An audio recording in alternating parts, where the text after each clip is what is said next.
Manejo de equipos como parte fundamental del trabajo del administrador o gerente dentro de una empresa.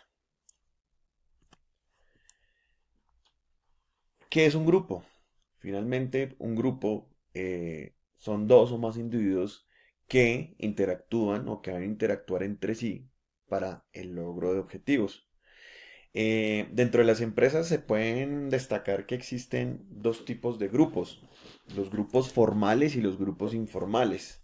Los grupos formales son aquellos que se reúnen para lograr tareas o actividades laborales, ¿no?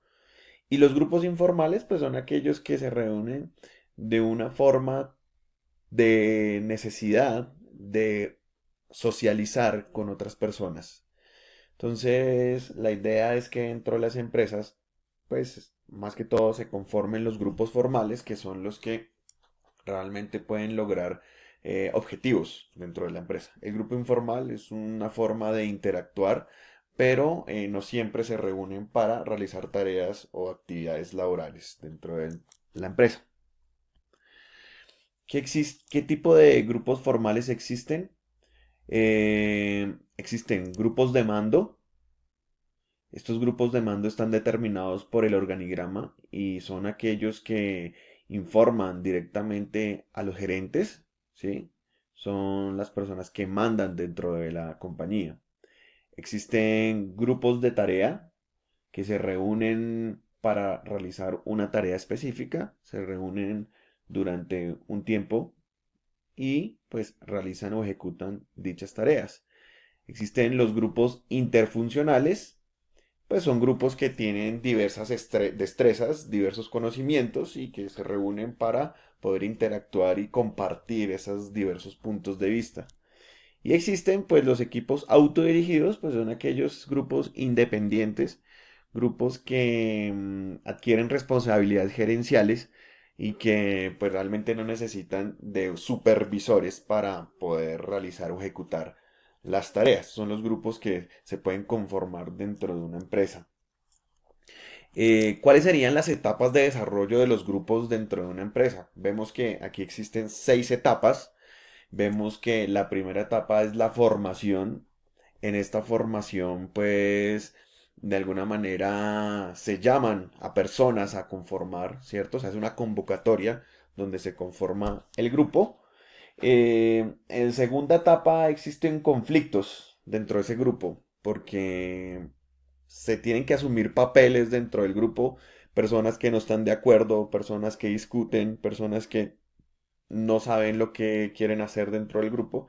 Entonces, por eso se llama esta segunda etapa tormenta, ¿no? Es un poco caótico esta etapa en la conformación de los grupos. Ya en la etapa número 3, en el establecimiento de normas o la normalización, ya hay una cohesión en el grupo. Ya digamos que se aceptan de alguna manera las normas, los reglamentos, ¿sí? Que pueden existir dentro del grupo. Se acepta y pues aquí pues pasa a que hay unas relaciones estrechas entre los participantes del grupo y se va a la etapa número 4 de desempeño, donde el grupo es completamente funcional, donde ya todo el mundo sabe lo que debe hacer, las tareas que están asignadas, ya realizan las actividades y digamos que se habla de un grupo pues completamente funcional que se desempeña de la mejor manera. Y los grupos pues llegan a su fin, a la etapa número 5 la terminación, ¿sí?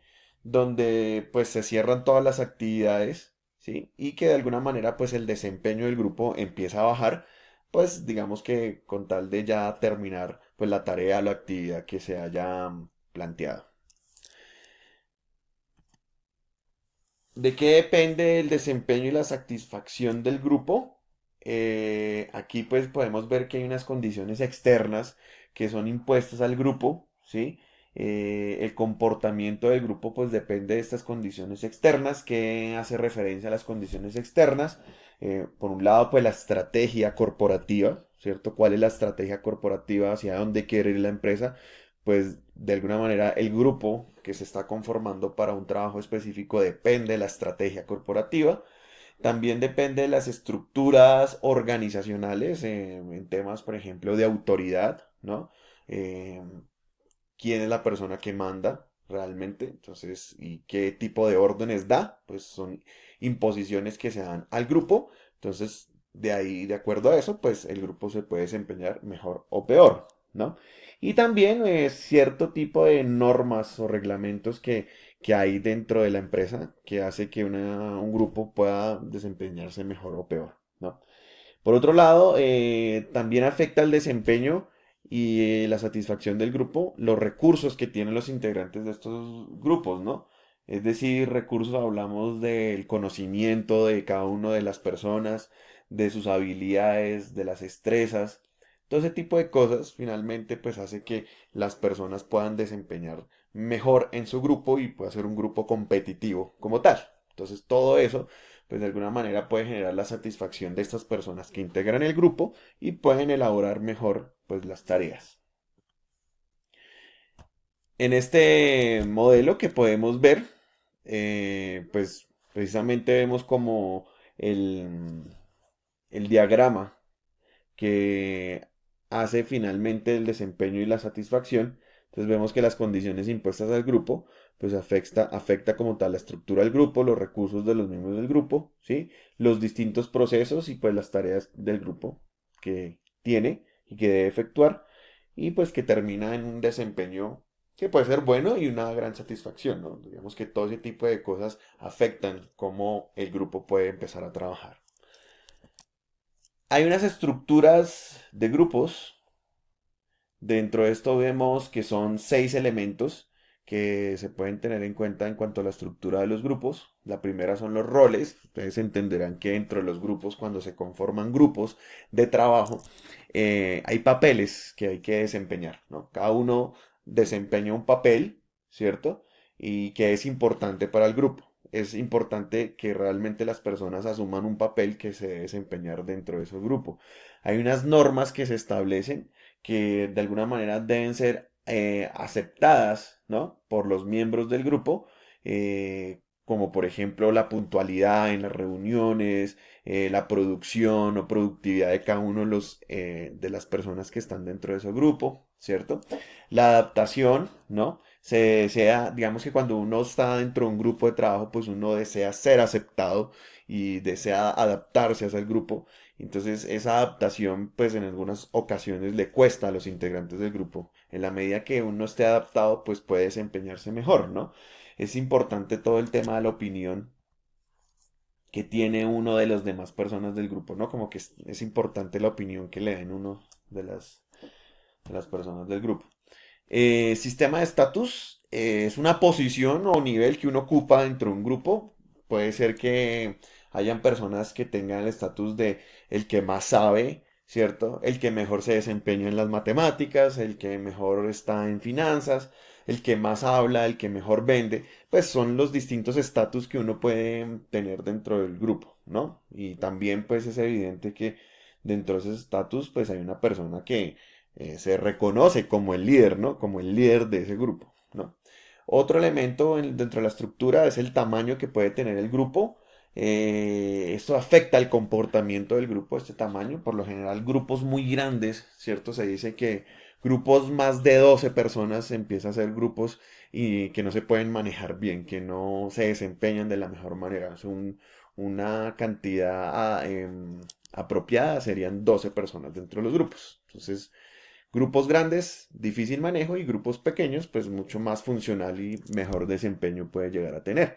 Otro aspecto importante es la cohesión que puede llegar a tener las personas, esa unión, ¿no? Como esa afiliación que podemos tener con los otros integrantes del grupo, es un elemento importante dentro de estos grupos de trabajo, ¿sí? Entonces la idea es que haya una alta cohesión y alta alineación del grupo con los objetivos de la empresa. Ustedes ven ahí dentro de la gráfica que si son altas, altas, ¿cierto?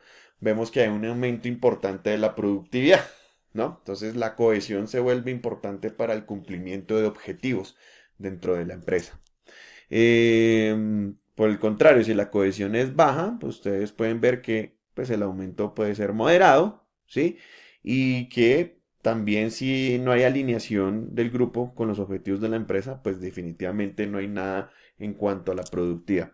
Entonces la idea es que en estos grupos pues haya cohesión, que recordemos que la cohesión es el grado en que los grupos se identifican entre sí, la forma en que realmente estamos unidos con los compañeros de trabajo y que si estamos alineados con esos objetivos, esa estrategia corporativa, pues vamos a ser mucho más productivos. ¿Cómo es el proceso de toma de decisiones dentro de los grupos? Hay que entender que, pues ustedes sabrán que dentro de las empresas la mayoría de decisiones se toman a nivel grupal. Eso es una verdad y que pues definitivamente vamos a pertenecer o pertenecemos a grupos donde siempre se deben tomar decisiones. Entonces en ese sentido pues existen cierto tipo de ventajas en la toma de decisiones a nivel grupal, ¿sí? Una de ellas es que la información y los conocimientos pues son más completos, es decir, hay diversidad de experiencias, diversidad de puntos de vista que pues aumentan de alguna manera pues los conceptos en el momento de tomar una decisión. Se van a generar mucho más alternativas, diversidad de información, aumentan la aceptación a una solución, ¿sí? Y pues de hecho pues va a ser más legítimo, ¿sí? eh, la decisión tomada. Va a ser mucho más legítima porque todos, pues de alguna manera, pues van a poder estar de acuerdo, ¿sí? Eh, las desventajas de tomar decisiones a nivel grupal, pues requieren tiempo, requieren mucho más tiempo.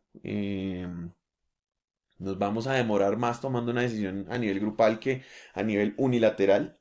En algunas ocasiones ese dominio minoritario pues hace que las personas quieran como o tienen como presiones para adaptarse, ¿cierto? Como que el dominio minoritario es hay personas líderes que ponen su punto de vista y personas que se reclinan sobre ese tipo de punto de vista.